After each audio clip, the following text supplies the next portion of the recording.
নমস্কাৰ প্ৰিয় বন্ধুসকল, আগন্তুক 2026 বৰ্ষটো আপোনাৰ কেনে হ'ব সেই বিষয়ে মই এটি ভিডিঅ' লৈ আপোনালোকৰ সন্মুখত ভদ্ৰকান্ত শৰ্মা।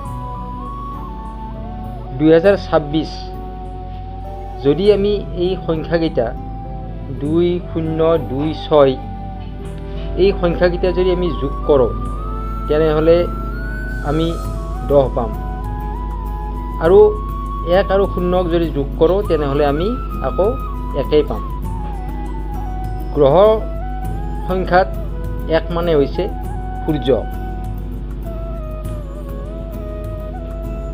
সূৰ্য হ'ল আৰম্ভণি, অৰ্থাৎ নৱগ্ৰহৰ প্ৰথম গ্ৰহই হ'ল সূৰ্য।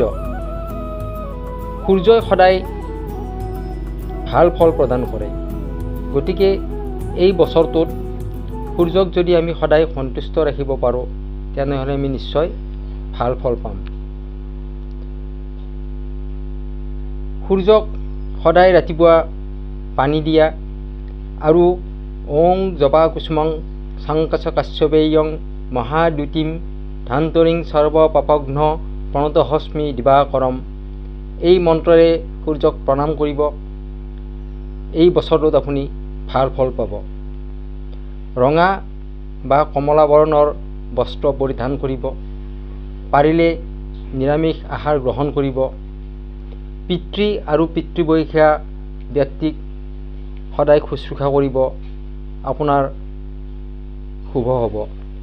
এই বছৰটো আপোনাৰ শুভ হওক এই কামনাৰে ধন্যবাদ।